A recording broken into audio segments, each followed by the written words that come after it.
Guys, what we're going to have a chat about is being one of the leading commercial agents in Australia. Sorry, is Insta sound cut out. I'm going to put both sound on, so just in case it cuts out. Okay. Being one of the leading commercial real estate agencies in Australia, according to realcommercial.com.au. Very reputable source. Very reputable source. Yeah. We were really interested to talk about retail shops, particularly shops on main roads. So, you may have seen it 15 years ago, 20 years ago with Parramatta Road having a pretty sharp decline with shops that are on those main roads. And they used to absolutely thrive because of all the eyeballs that went past. Wanted to chat about everyone about that, whether if you're going to be buying, do you want to be buying on those locations? Now, if you're going to be renting as a tenant, do you even want to rent on those locations? We want to have a talk about that to see if they're good places for business to do business. Yep. So let's get into it and have a chat. What do you reckon? What are you seeing out there, Michael? I'm definitely seeing a shift with probably types of businesses and demand for retail. But I do think a lot of it, I'll say now, good morning, Todd. I reckon a lot of it's based, the economy is not that strong at the moment. So I think that's playing a big factor on retail, people starting up businesses, people taking small shops, bigger shops, and also the style of business that's going out there. So the question is, are main road shops a bad investment? Answer is no. I think they're still a great investment. There will always be need for main road shop. One, council and zoning, that they have to have some part of it. But do I think the tenancy mix is changing? Yes. Do I think there needs to be a little bit more thought into buying it and what could actually be used into it and the versatility of that shop and probably the size? I think we're going to maybe smaller is better at the moment. I'm seeing more demand from tenants for that 20 to 80 square meter shop size portion rather than traditionally 80 to 200 square meters. That's still going really well. And also cafes and food with that sort of grease trap and investments to a certain degree. But I think restaurants are shrinking, as we've spoken about ghost kitchens previously. I think the ones that are now coming into play, they're probably they're wanting more of the kitchen space, same kitchen space, but they're not too fussed on seating. A lot of it's more takeaway or delivery. Can we pull it apart a little bit? Why? So the guys that seem to be struggling are main road retail. We go through, for instance, some of our affectionately loved suburbs on the northern beaches like Brookvale and DY. You drive through and you see vacant. Now, first of all, the reason they are vacant is because of, my opinion, is lack of parking. Yeah. So these guys have got lack of parking. The vacancy in these shops, the biggest driver is lack of parking, and probably the second biggest driver is change of business, where the way people are doing business these days isn't, to buy a loaf of bread or a piece of salami. You used to go to the delicatessen. With delicatessen, you'd stop in front of delicatessen, you'd get out, grab your bread, grab your salami, jump back in the car, and off you go. That's gone. That style of shopping's officially finished, and the parking, it's been deleted. So these guys are dead as a doornail. These shops. Yes. Where is it going? What does that mean? Also, so how does a landlord, one of those landlords, embrace opportunity and embrace change? And if you're investing your money or you're a prospective tenant, how do you embrace it? Yeah, so I think it's they've got to be a lot more forward thinking and sort of change the property. There's a lot of properties out there where you may sacrifice internal square meterage to allow for parking or allow for, because keep in mind, a lot of these shops are freehold potentially, and if they're in a new development, they do have a bit of parking. So I think landlords need to start thinking about changing the actual shop, maybe cut off the back of the So KFC is a great example of those guys that KFC have just announced a very big polar change. Fundamentally, before Michael tells you what that is, fundamentally what they've reduced by half their internal shops, and fundamentally they've reduced by half the necessity for parking. So they're doing more business out of their shops. Their internal floor space is half. Their car spaces outside are half. How are they doing this while embracing technology and doing more business? So Newcastle has been announced to be the very first drive-through only KFC. I'll pop a link to the article in there. But I think that's just like, if people weren't embracing that sort of takeaway, fasting convenience of where we're going with every industry, I think this is a wake-up call for a leader like KFC to basically say, no, people don't want to get out of their car. They want quick, they want easy. They don't care about the dine-in experience for that anymore. I think it's big. I think it's massive as well. So they're basically like little toll booths. They're saying we don't want to give you a table and chair for half an hour to eat your meal, and we don't want to give you a car space for half an hour to eat your meal. Then that when it doesn't sound like much, but when you're compounding that across thousands of people in the course of a week, that's a lot of parking you got to supply. That's a lot of table and chairs you've got to supply. Plus, you've got to clean after the people. Not to mention, you got to buy the land. You got to have the land to use it as well. Plus, your land cost is double. Yeah, and the reality is, sitting in your car once you've got your food does not make them money. So, if anything, it's a bit of a sign going, where can we cut costs, but also speed things up and become more efficient? And sitting down for half an hour doesn't really add value. They're looking at as well. They're just saying in and out, in and out. So one, I think it's really knowing their market and just doubling down on it. Can you bring that photo up of the KFC just so I can show everyone what it's going to look like? So it's basically like it looks like a toll booth. Which is pretty incredible. So when you drive in, you're presented with 4 or 5 booths, like toll booths. One of the booths is the traditional drive-through, which says, what do you want? There's your speaker. The other, 3 or 4 booths are online. So what you end up ordering online, and then you end up presenting yourself into that online booth, scanning your online barcode that they give you, and then you proceed across to the counter, like a drive-through counter. The counter will give you your food. So I guess that's how they're registering you when you drive in. They're registering you that you've got that order. And part of what I read was that people feel a bit nervous and don't order as much when they've got 3 cars stacked behind them and they're at a booth. Whereas when they've got the luxury of the app, they can take their time, they can do their order, they can add to their order, they can detract from the order, and then they can simply go through and collect. So they figure it's going to be a better experience for people, so which is bloody interesting. So guys, can everyone give me a thumbs up if you're seeing that Kentucky screen on Luke, Todd? It should be there. Yeah. Has everyone got it? I've got it on my end. Okay. World's first drive-through. Unfortunately, the Insta users won't be able to see, but on Facebook, guys, you can see it. Tell us about it, Michael.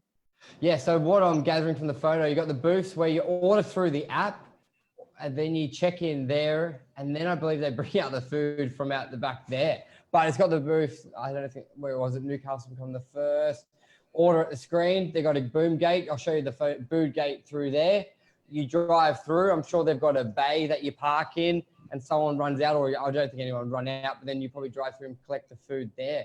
Where is it? Population 320,000. Yeah, that was interesting numbers on that. The population was 300,000 people in Newcastle.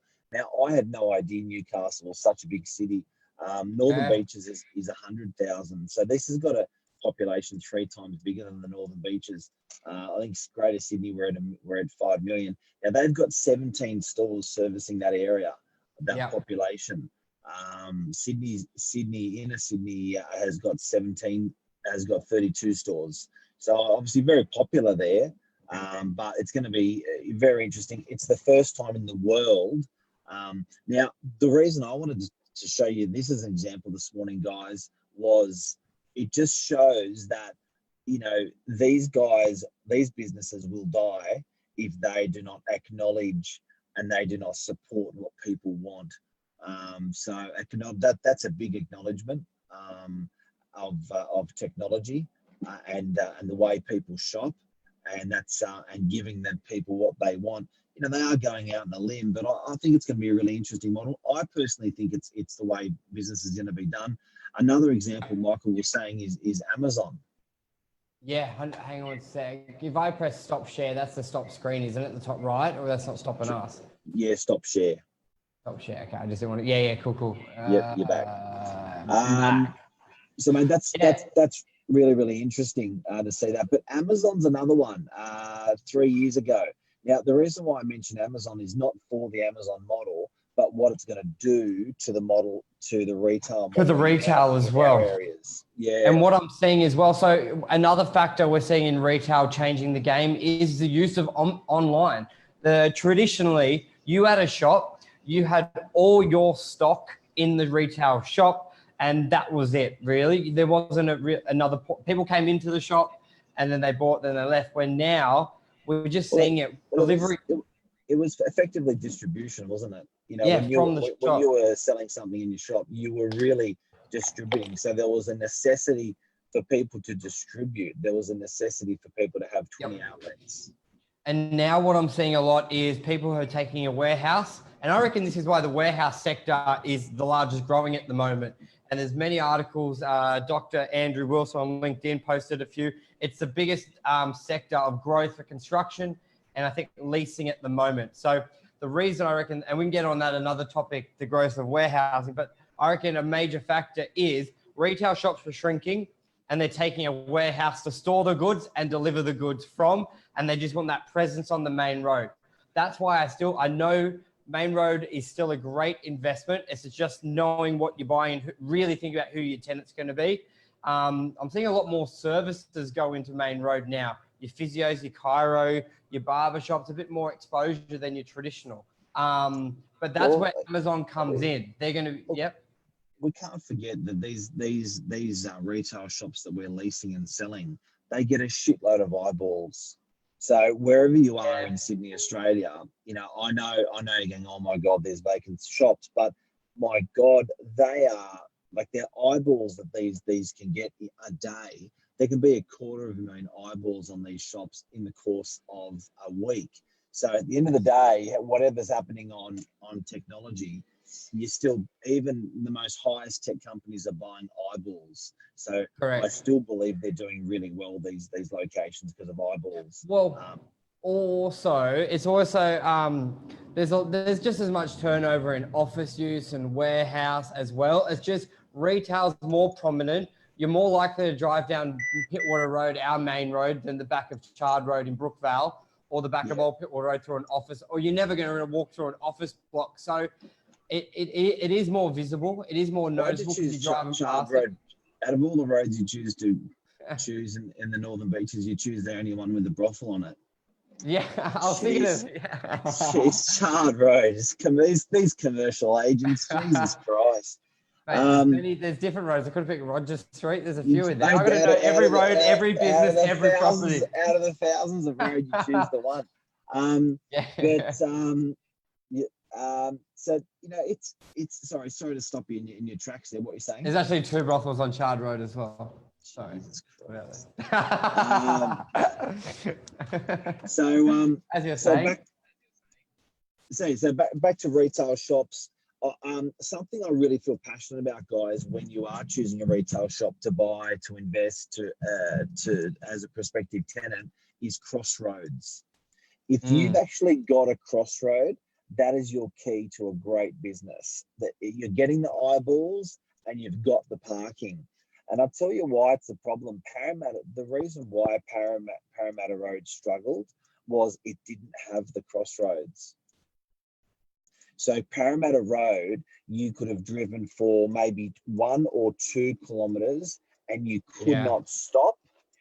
It was a clear way and you could not pull over or out of the road because there was no crossroads, like genuinely no crossroads. Now, DY is a little bit different because we may have a run of maybe 10 or 15 shops, then you've got a crossroad, another 10 or 15 shops, then you've got a crossroad, another 10 or 15 shops, another crossroad. Whereas Parramatta Road had almost 100 shops and you couldn't actually pull over.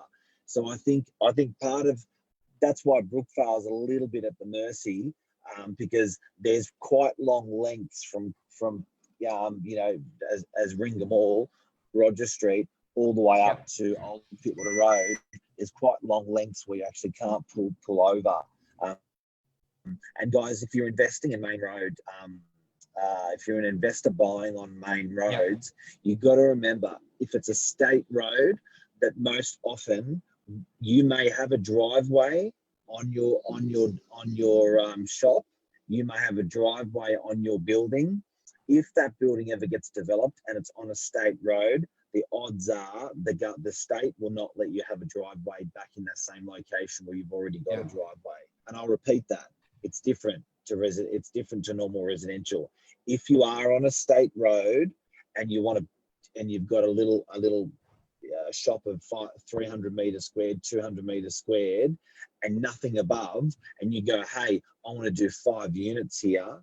Well, guess what? 5 units need parking. If you don't have access to a rear street or you're not on the corner, the government will say, we'll let you build your 5 units, but you have to delete your driveway. Once you delete your driveway, we can't let you do the five units because you don't have any parking for them. So, you're going to start to see these state roads, you're going to start to see the driveways disappear. So back to that sort of, main road shops. So buy something with an investment, look for shops a bit more. So it's more giving you an idea what to look for when buying a retail shop. There's always going to be use for it. There's always going to be the zoning to permit for it. What else, Mark, I'm trying to think, what was I going to say? Main road. Main road. Oh, I just want to finish on Amazon and the way they're going to be changing business. So, for anyone who doesn't know, Amazon, I think this Jeff Bezos or whatever his name is the richest guy in the world now as a result of his company. He started off selling books really, really well on his website, and then started a brand.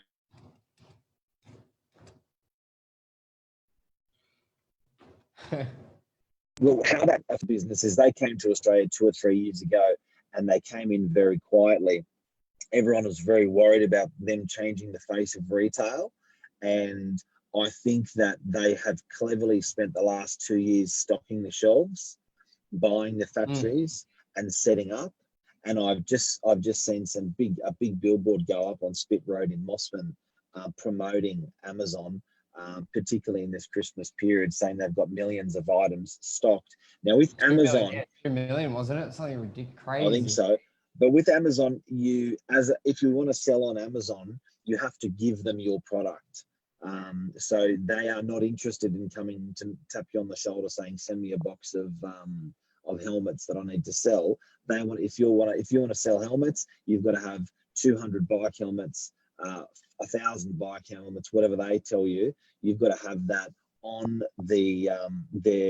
inside their warehousing, ready for distribution. Now, how this is going to change is if you're in America at the moment and you are in a main city in America and you want to buy a set of Nikes, you can buy a set of Nikes and have them delivered to your house within 2 hours. I'll say it again. You can buy it and have it in your house within 2 hours. How is that going to change retail? We haven't experienced that.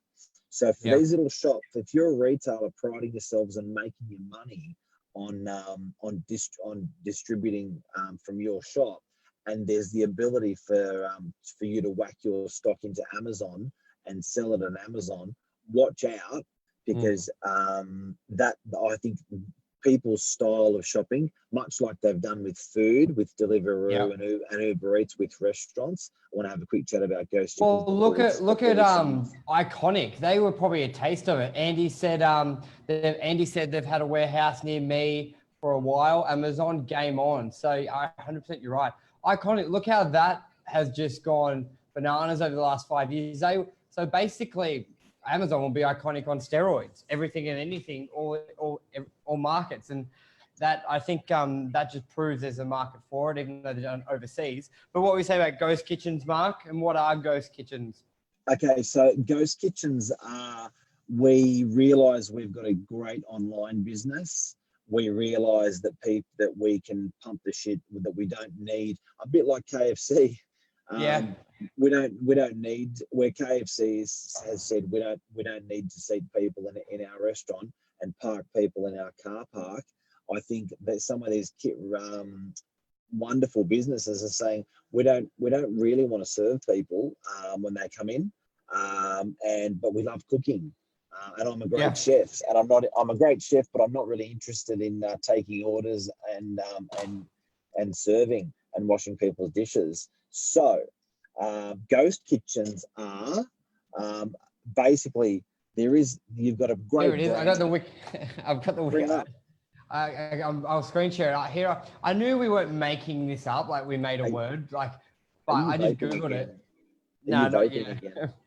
I can now. So using a ghost kitchen allows an established restaurant with dining in service to expand their delivery operation without adding stress of existing kitchen, frees up parking taken up by delivery vehicles, and allows them to enter neighborhoods at a lower cost. Obviously on Insta, you won't be able to see this. I'm just on the Zoom screen sharing. We've been talking about this for about a year now, and I think it's going to change, and we're sort of waiting for, I think the first independent, people are doing it, but I reckon we'll see a shift soon by a big name, KFC, like a Domino's, a restaurant, maybe DY Beachfront goes, hey, I'm going to reduce my restaurant and go in a lot more central location like Brookvale, and I can serve half the northern beaches rather than just DY sort of thing. Look, I think the question is how much money are you making out of your dining services, and can you, if you pump your delivery services, is that going to be better? I think that's a really interesting concept, and you know, to not be pulling scooters or electric bikes off onto a street, or car delivery vehicles onto a main road, they sort of don't give a shit. So I think Brookvale could be a really nice centre for ghost kitchens, because it's central of Manly, Balgalla, Narrowena. So I think that ghost kitchens, very, very interesting concept.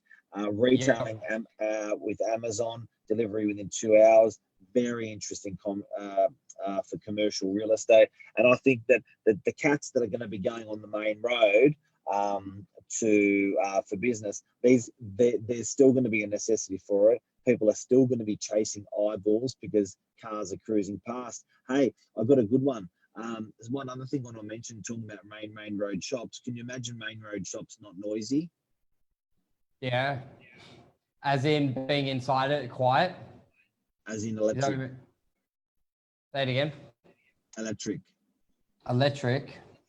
So in a world where electric cars, so particularly the more affluent. Yeah. So at the moment, if you look at the noise of a combustion vehicle or a combustion bus or a combustion truck, as it scoots by, as it takes off from traffic lights, as it brakes with old-fashioned braking, even braking on an electric vehicle is actually much quieter. So accelerating is much quieter, and coasting past is much quieter. So I want to say, for these retail shops, so people that are on a main road, you actually maybe do a little bit better as there's more and more electric vehicles, because it's going to be quieter. I do have a lot of demand. Like, as I sort of said at the beginning, I'm getting a lot more people who are service, like industry physios, medical accountants. They want that exposure of a main road, but their biggest thing is it's too bloody noisy. So I think as that market evolves, electric cars, that will reduce that. Andy said here on Insta, and then it will be a cost of retailers to make sure they're top of Amazon search list. 100%. So as on one front, they're going to be the retail game will be changing, and then then it's going to change again because they've been worrying about Google searches and the big shop. Now they're going to be worried about being on the top of Amazon. Chad as well, g'day buddy. There will be for sure a rise in the local areas as Uber Eats is connecting these kitchens to buyers.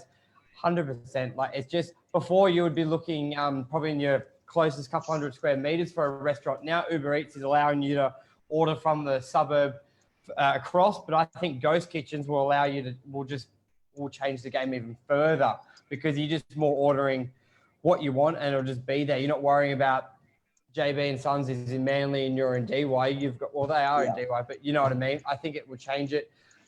Luke said riding sharing is getting cheaper. We will need parking. That's true.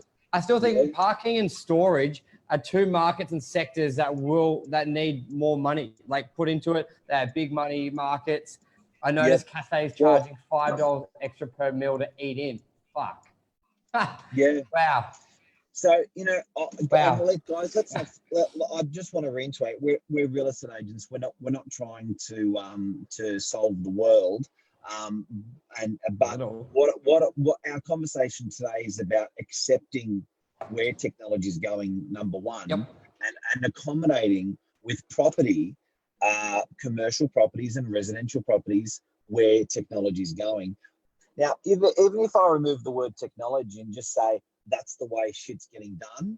Now, if that's the way shit's getting done, as real estate agents, what do we have to do as an industry? And if we can give our clients an inroad like we're doing today to understanding what we're seeing out there, then I think they can be better investors, better tenants, better owners when we discuss these necessities. So I've probably flagged the word technology too much, but at the end of the day, it's a little bit of a catalyst. But however it's bloody happening, it's bloody happening.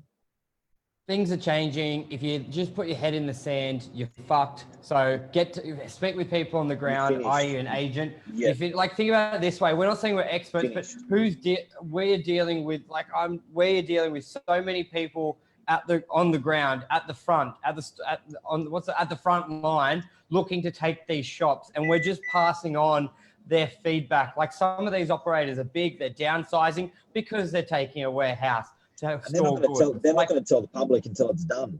Yeah, then it's a conversation we're having when we're walking through a shop, and we're showing 20, 30, 50 people shops a week. Like, we're at the front line, we're hearing their feedback.